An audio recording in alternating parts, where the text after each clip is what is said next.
Welcome to the Bluegrass Podcast. Thank you for stopping by once again. Today we have a very special guest. We are excited and lucky to have him here with us. He's the first Black nominee for Senate from the Kentucky Democratic Party, and he founded the Hood to the Holler organization after his last race for Senate. Again, excited and delighted to have him on here to talk cannabis with us. Representative Charles Booker from Kentucky. She said, now I'm a red-headed galactic installation portal revolving around the sun. I know I'm here and that it means to love everyone.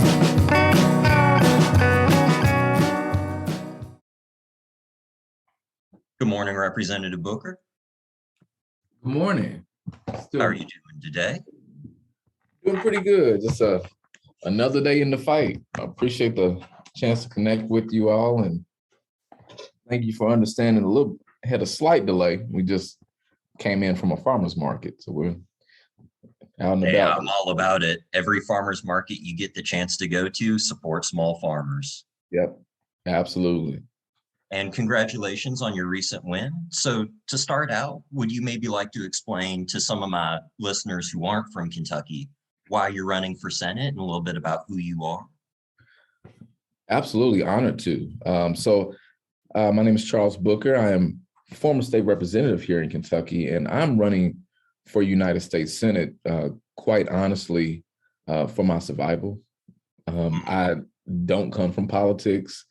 I stumbled into this.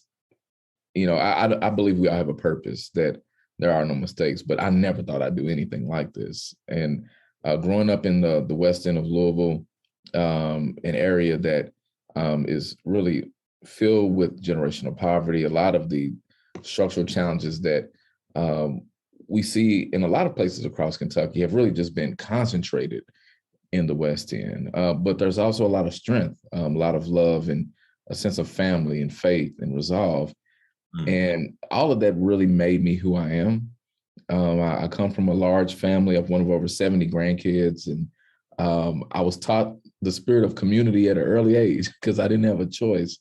But it helped me to see the world outside of myself, and what it means to be a part of something bigger and to be connected to others and to see their needs and their dreams in addition to your own. And I decided to get involved in politics really after pursuing law school. I've always been someone that wants to speak up for people who don't get heard.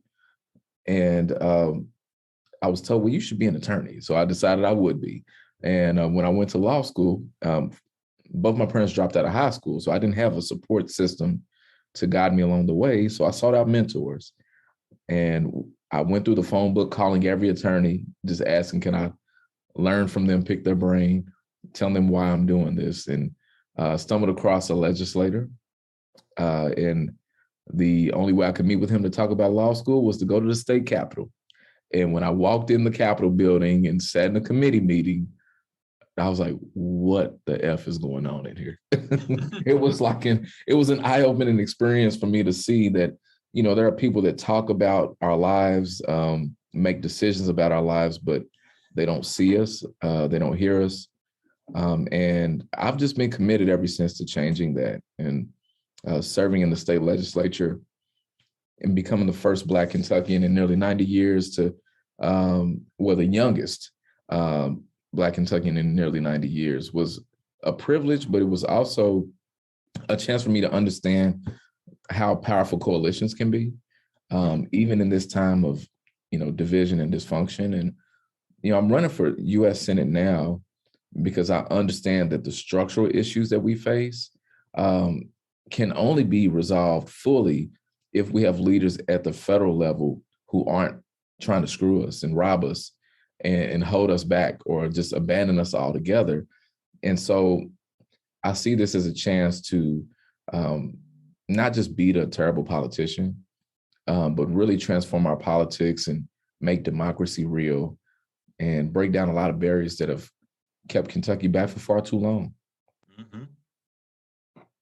Now, cannabis is a pretty complicated issue, as I'm sure you'll agree, but I think that we can agree step one is letting nonviolent offenders out of prison, especially because of the system that got them there. Absolutely. And, I'm lifting up a vision that I call a Kentucky New Deal. And this is, my belief that every single Kentuckian, every person deserves life, freedom, and prosperity. That includes making sure we're not criminalizing poverty, that we are not continuing this cycle of really throwing the people of Kentucky away. And in a lot of ways, the war on drugs, the failed war on drugs, has been a weapon to do just that, and criminalizing a plant that not only has so much medicinal value, but just so much economic value, and honestly understanding why it's even being criminalized to begin with, which is all about big money. I do agree that decriminalizing is an important first step, but in the state legislature, I was a lead sponsor for legislation to legalize cannabis, as well as decriminalize, but also helped lead a bipartisan coalition for medicinal cannabis as well, because we're still trying to move down the field here in Kentucky. And there is overwhelming bipartisan support for legalization in Kentucky. We just don't see or hear that from a lot of our political leaders. Exactly. And I know that you have an organization called Hood to Holler. And is cannabis really a hood to holler question, like you're talking about, this bipartisan across Kentucky question? Man, it is. It is. So Hood to the Holler, and my message of bringing people together from the hood to the holler is really about lifting up our common bonds, which is often through common struggles, common dreams and aspirations, because at the end of the day, the issues we face are not actually partisan. And we have so much in common, more than what would ever divide us. And cannabis is a tremendous example of that. I mean, the way that it has been criminalized to disproportionately target and really harm lower income and more disadvantaged, marginalized communities across Kentucky. The fact that the opioid crisis, which has really ravaged communities in Eastern Kentucky, but also in the hood where I'm from, and understanding that if more people had access to cannabis to address their type of medical needs in that way, you would address so many of the problems with addiction, so many of the health complications that have come from the opioid crisis, which was known to have a predatory and destructive effect on our Commonwealth and on our country, but they did it anyway. And so, lifting up the stories that we have and shining that light is what Hood to the Holler is all about. And so we're doing a lot of organizing around legalization and the importance of addressing this war on drugs and the war on the people of Kentucky. And as a diabetic, I know that you've talked a lot about the price of your insulin, the price of something you need to survive. I know that you can sympathize with medical patients who are in this position right now, early in the industry, where I would say that personally, the solution is home grow, putting the agency back in the hands of medical patients. But how would you make sure that people, as we legalize, don't get caught up into the system of pharmaceuticals that are trying to make a profit, like we're talking about, and really make sure that they have the medication they need? That's true. And that's an important aspect that I believe when you come from those types of communities, when you come from the struggle, when you are familiar with those challenges, you don't have blind spots to them, which is why I know my voice will be important in the U.S. Senate, because you're right, with legalization and with any opportunity for more resources, those who are marginalized the most, those who are disenfranchised the most, those who have been blocked out the most, are still oftentimes left out or exploited in the process, even when something good is happening. And so we have to make sure that the folks on the ground are not blocked out, one, from the economic opportunity and from access. And that really just requires intentionality and not having blind spots to that. And so looking at the impact of legislation that we pass to see how does it affect Black and Brown communities? How does it affect lower income communities? And just being in tune with that fact. I've pushed for legalization, pushing for that access in marginalized and underserved communities, but also with restitution. And because this is a tremendous economic opportunity for a lot of, small family farms across Kentucky, a lot of communities that have seen jobs leave and never come back. And we got to make sure that they're able to benefit from what we know will be a boon once legalization takes place. Exactly. And talking about, providing support to underserved communities, one of the ways that we've seen that in other states is by supporting small farms, supporting caregivers, supporting people in the community who are most invested in serving their community, not just 15 licenses from people out of state who may or may not be invested in you. Absolutely. In terms of home grow, though, would you support some sort of position at the federal level to allow people to have that agency and to ensure that they keep that access? I do support that.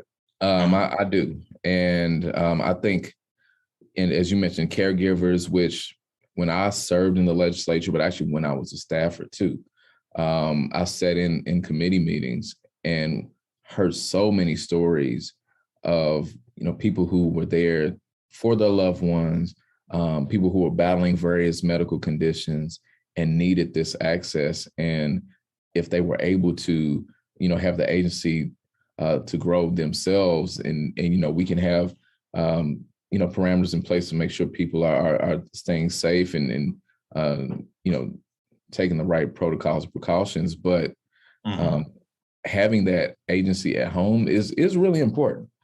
And I look forward to working with you all to do that, because I know what this will mean for the people of Kentucky. And I understand that a lot of the pushback over the years has really been connected to, myths and just misunderstanding. And then also just the fear of what does legalization mean? And a lot of that has been propaganda we've been given for a long time. So I respect the concerns that folks have, and I believe we can build a solution path forward. And we talked a little bit about the opioid crisis and the larger war on drugs that's happened. How do you see cannabis fitting into that larger conversation? Because we absolutely can agree, I'm sure, that the war on drugs has been an utter failure at every level. But how do we change how we operate then? What are the solutions that you envision at the federal level to take us out of where we are and into a place where we have a different relationship to drugs, however you envision that? Well, I think there's a broader conversation about how we criminalize drug use. And it also speaks to my personal belief that healthcare is a human right. And if we see these issues as health crises, issues of addiction or abuse as health crises, how do we help to get people the resources and support they need versus just criminalizing them? So that's like a bigger conversation. But in terms of cannabis, it certainly should not be classified as Schedule I. Like it should not be treated in the same vein as heroin. We need to understand one, the lobbying effort that had been levied for years to essentially block out an industry that would help so many people. And we need to rectify that. I mean, that's one important thing. But in terms of addressing the fact that so many communities like my own have been heavily criminalized and have since suffered loss of economic opportunities, loss of ability to advance, take care of their families. This is why I pushed for, greater access to expungements, I believe that sentences should be commuted for those who were criminalized for drug use, for cannabis use in particular. And then that restitution needs to take place. And that is a part of when I talk about reparations, it really is about these intentional and direct investments to ensure justice and accountability for communities that have been harmed by government action. And that is essentially at the heart of, this movement for me, for legalization is justice for the people of Kentucky and for this country. And so, I'm encouraged because there is a growing coalition at the federal level who realize, okay, it's past time. Like, we need to address this. And there's a growing bipartisan coalition at the state level that feels the same way. And if we win this Senate seat, when we win this Senate seat, we can expand the majority and really get a lot of this urgently needed progress fast-tracked. And so I'm working as hard as I can to make that happen. And I think one of the things you mentioned as well with expungement, making sure that not just people are let out of prison, let out of jail, but that something that they never should have been criminalized in the first place for doesn't follow them around. Exactly. 10 years later, someone doesn't see that on their record and make an assumption or, cause damage to their life later on. Absolutely. Absolutely. I'm lifting up in my campaign, but just in my work as a Kentuckian, the need for healing and restitution and an end to poverty. And I see legalization and the broader work around this particular issue as a centerpiece in all of that. I mean, it really does speak to a lot of the inequities in society, from our healthcare system to economic opportunities to our justice system, but then all the resources that could come from cannabis, which we've seen it even just in hemp here in Kentucky, and so we know the opportunity is here to really advance our state, and we can't miss it.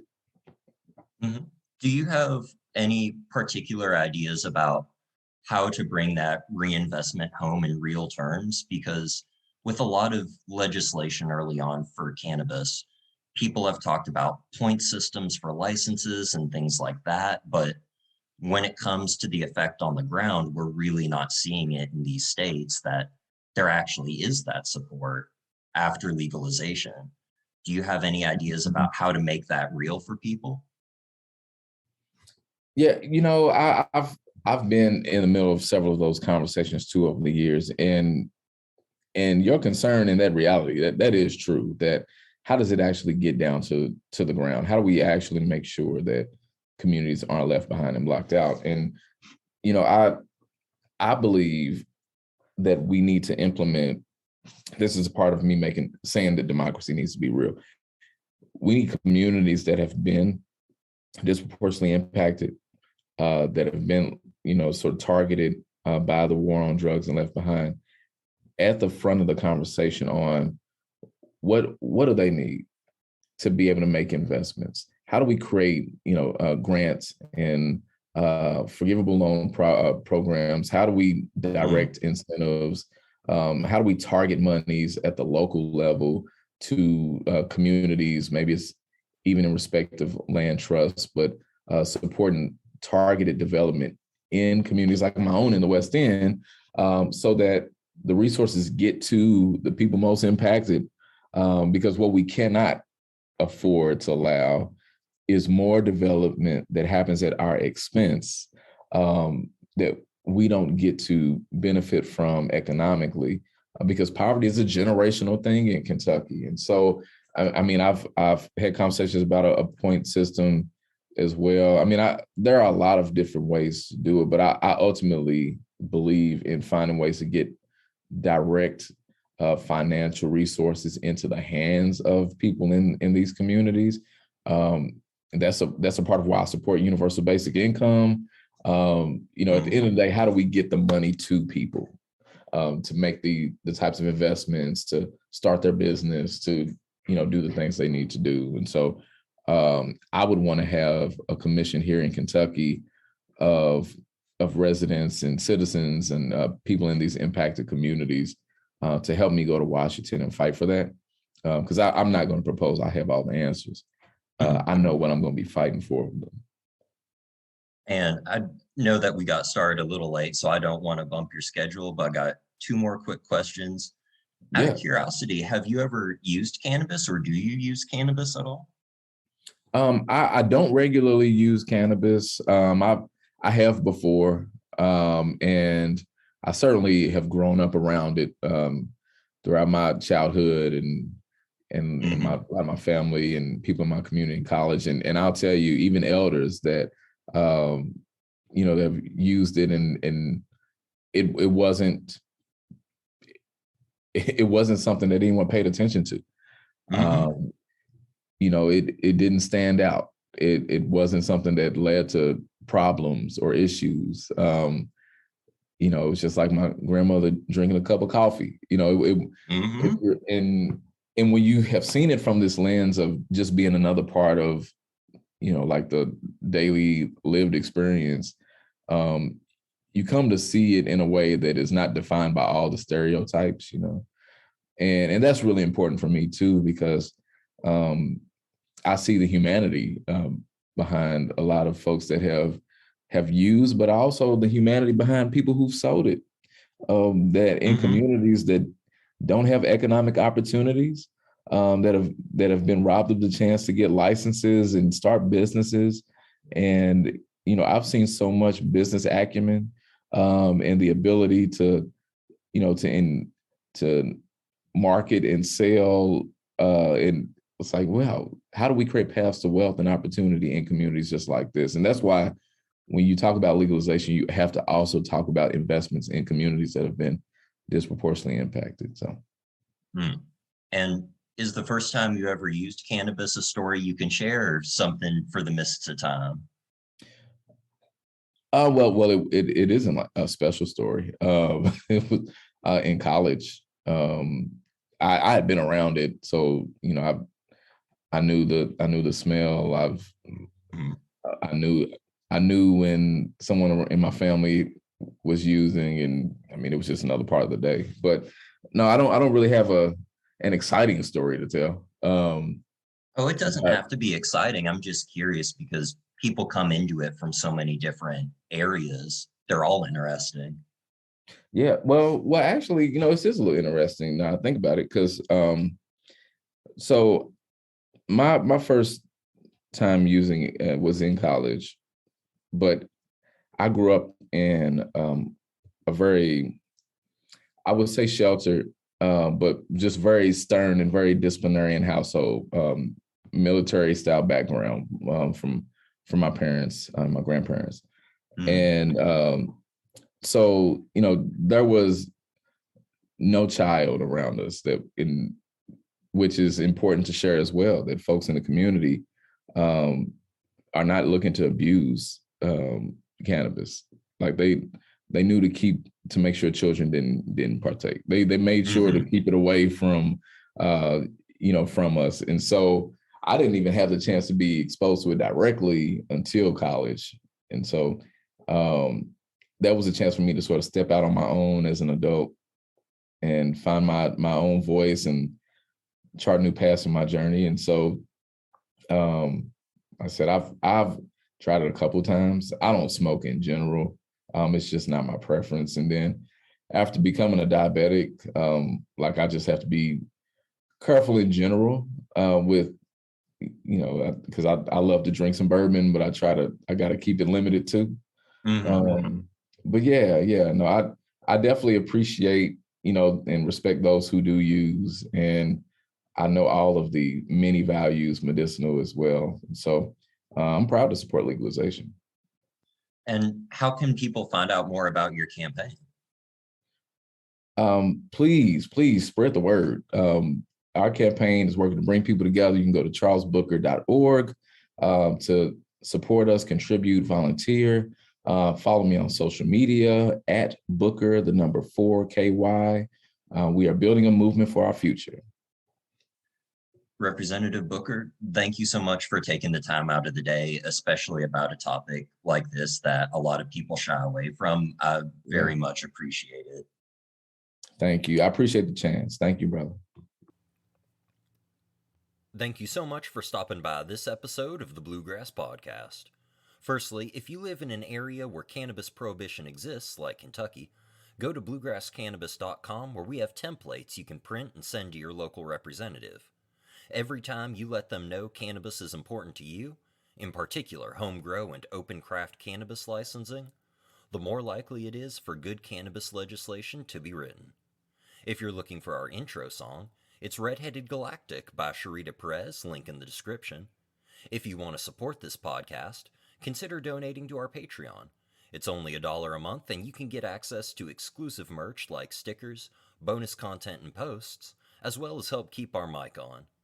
If you'd like to follow us on social media, our Twitter is @BluegrassCanna, our TikTok is @BluegrassCannabis, and our Instagram is Bluegrass_cannabis. If you have a business, interview request, or want to get in touch, feel free to email bluegrasscannabisbusiness@gmail.com. Thank you again for listening to this episode of the Bluegrass Podcast. Putting the grass back in the bluegrass.